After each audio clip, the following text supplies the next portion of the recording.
Saudara-saudari terkasih dalam Kristus, hari ini Minggu 27 November 2022 merupakan pekan Advent pertama tahun A.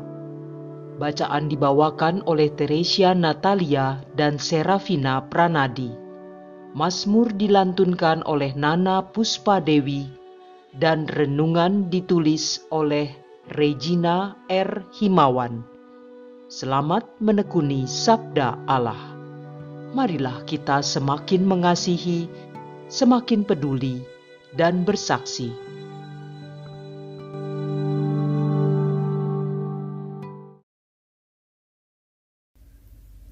Dalam nama Bapa dan Putra dan Roh Kudus. Amin. Bapa yang penuh kasih, puji dan syukur kami panjatkan kepadamu, karena Engkau selalu hadir dalam hidup kami. Engkau hadir melalui sabda-Mu, membimbing kami supaya kami tidak tersesat dalam hidup kami ini. Bukalah telinga hati kami, supaya sabda-Mu yang akan kami dengarkan pada hari ini bisa hidup di dalam diri kami dan menjadikan kami lebih dekat kepadamu. Demi Kristus Tuhan dan pengantara kami. Amin.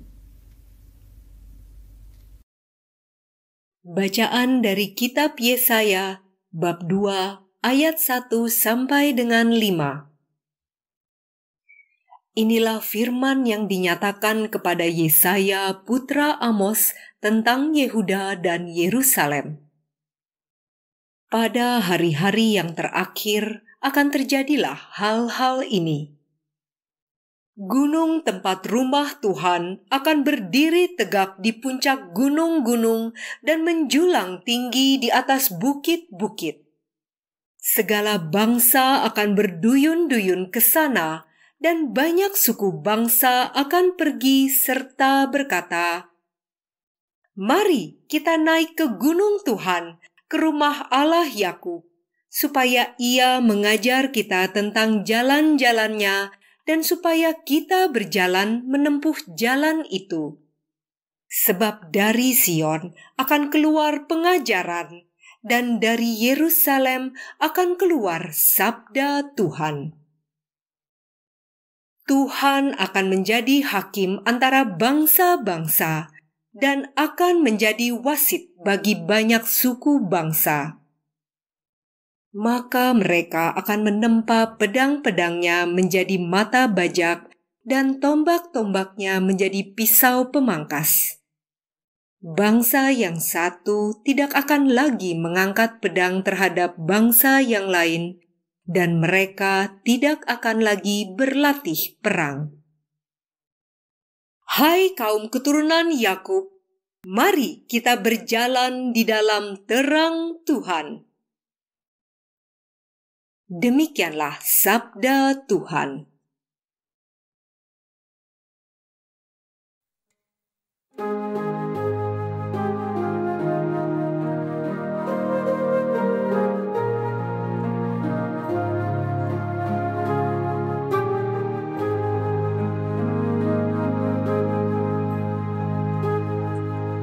Mari kita pergi ke rumah Tuhan dengan sukacita.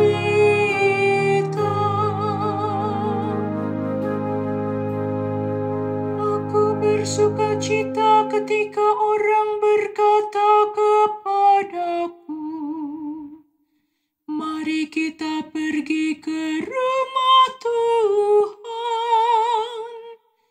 Sekarang kaki kami berdiri di pintu gerbangmu, hai Yerusalem. Mari kita pergi ke rumah Tuhan dengan sukacita.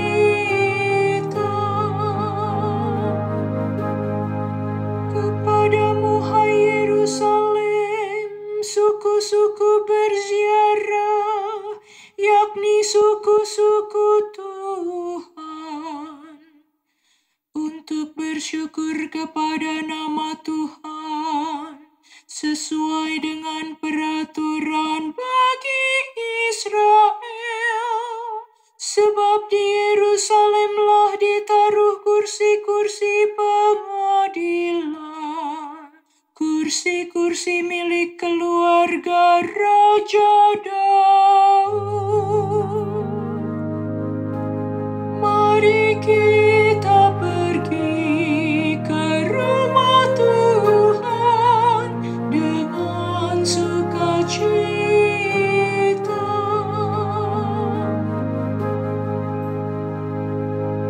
Berdoalah untuk kesejahteraan Yerusalem.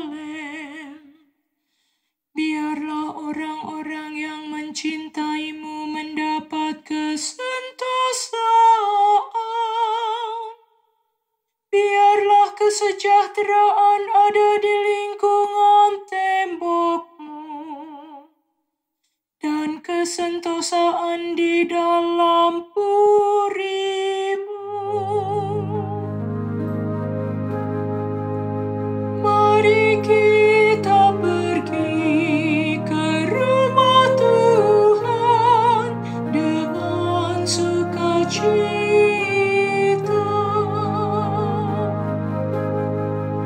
Oleh karena saudara-saudara dan teman-temanku, aku hendak mengucapkan semoga kesejahteraan ada di dalammu.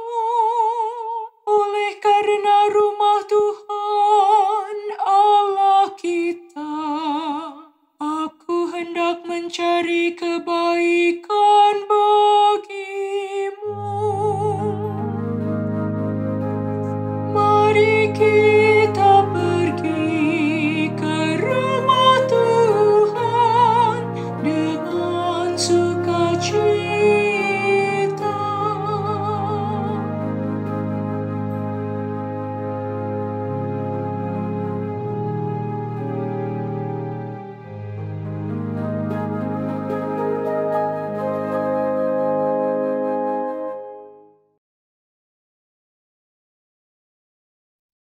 Bacaan dari surat Rasul Paulus kepada jemaat di Roma, bab 13, ayat 11 sampai dengan 14a.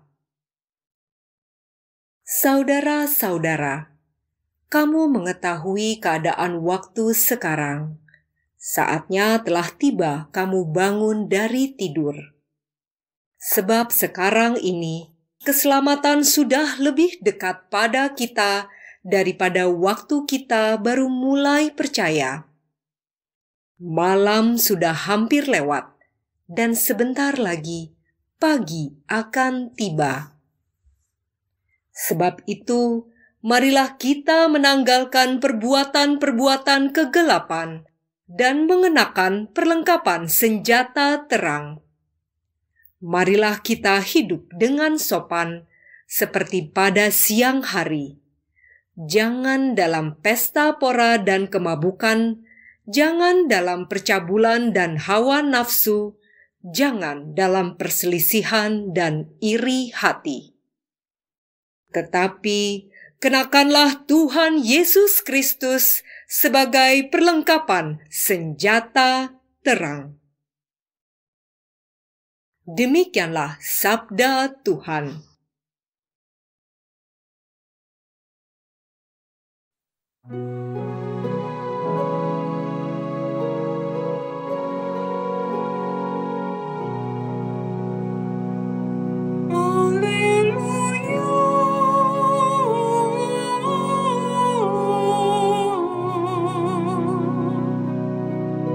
Perlihatkanlah kepada kami kasih setiamu, ya Tuhan, dan berilah kami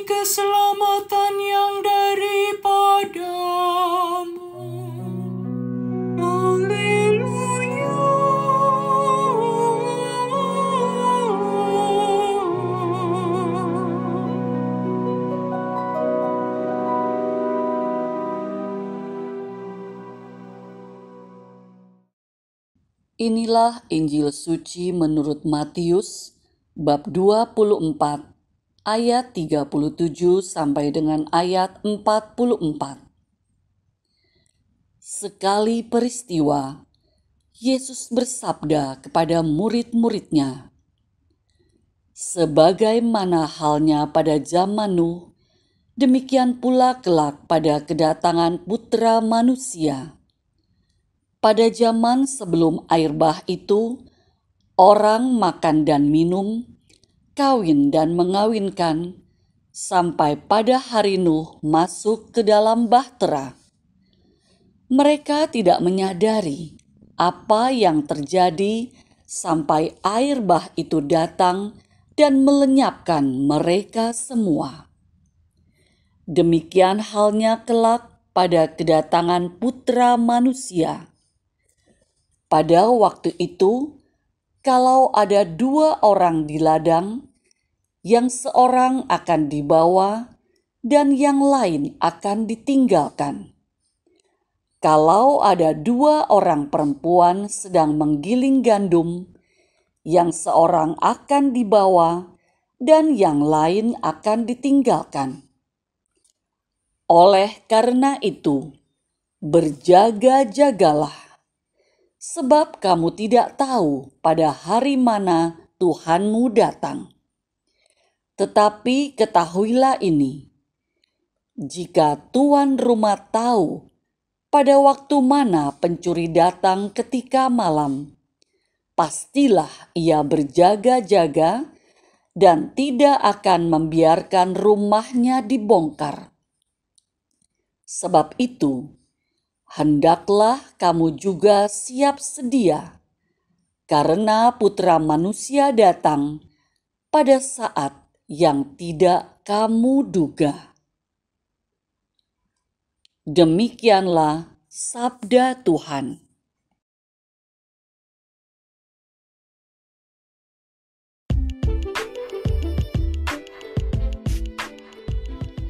Menata hati dan pikiran menantikan kedatangan Tuhan. Renungan dibawakan oleh Marieta Evelyn.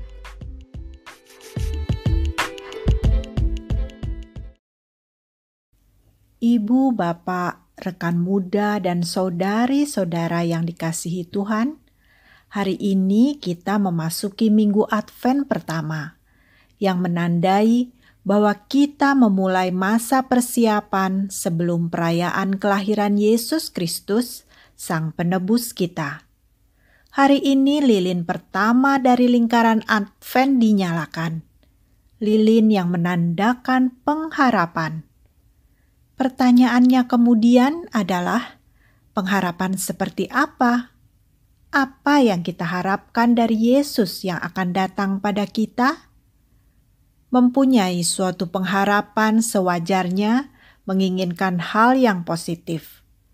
Kita berharap kedatangan Yesus akan mendatangkan sukacita, dan memang begitulah sejatinya.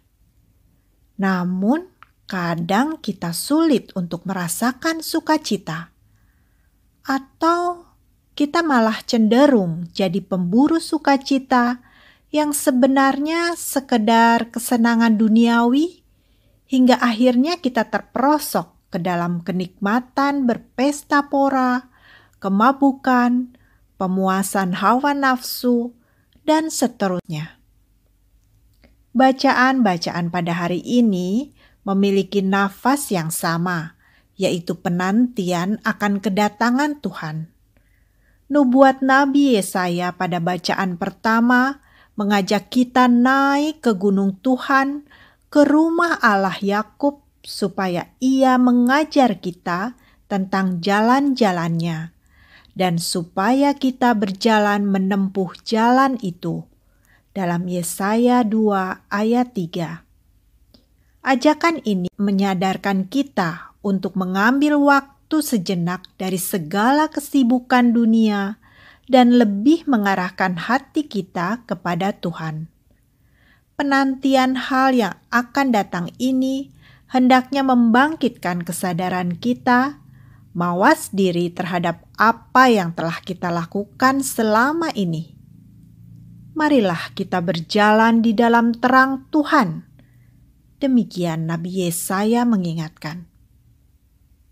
Apabila kita membawa pemikiran tersebut ke dalam masa Advent sekarang ini, selain menantikan kedatangan Tuhan pada akhir zaman yang tidak seorang pun mengetahuinya, kita juga diajak memasuki masa persiapan menantikan perayaan kelahiran Yesus Kristus, Allah yang berinkarnasi turun ke dunia untuk menyelamatkan manusia.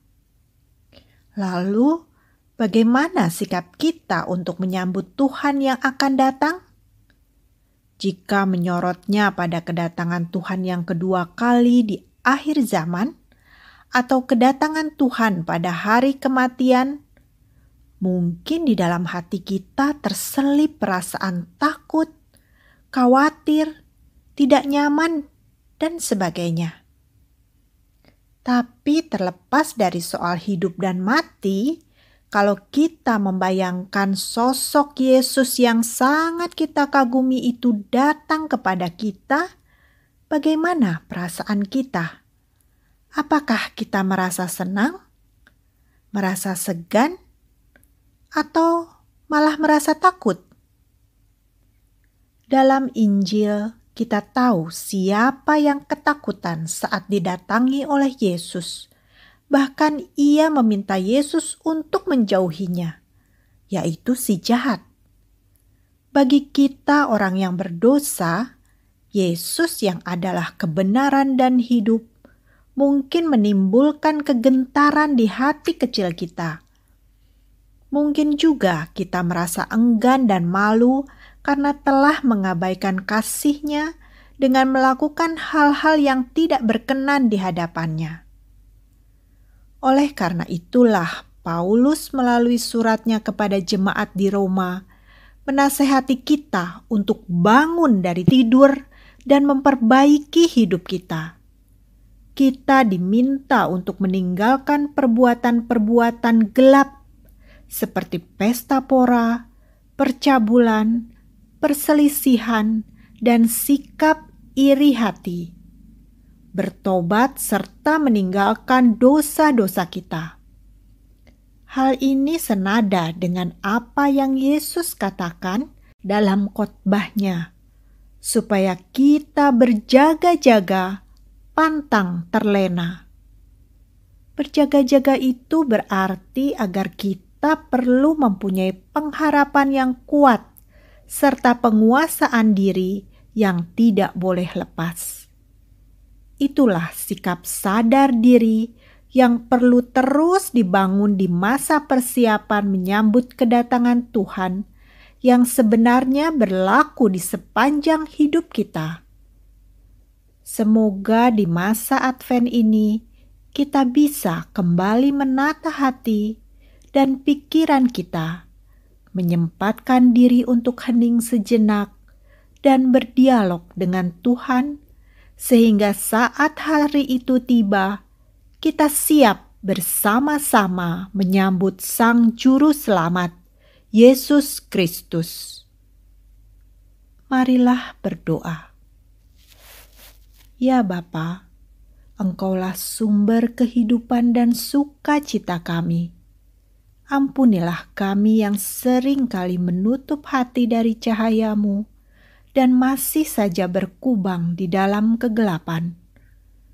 Tolonglah kami ya Bapa, supaya di masa Advent ini kami bisa menyiapkan hati kami untuk kedatangan Putra-Mu, supaya Ia benar-benar hidup di dalam hati kami, dan kami pun bisa sepenuhnya hidup di dalam Engkau. Doa ini kami panjatkan dengan perantaraan Kristus, Tuhan dan Penyelamat kami. Dalam nama Bapa dan Putra dan Roh Kudus. Amin.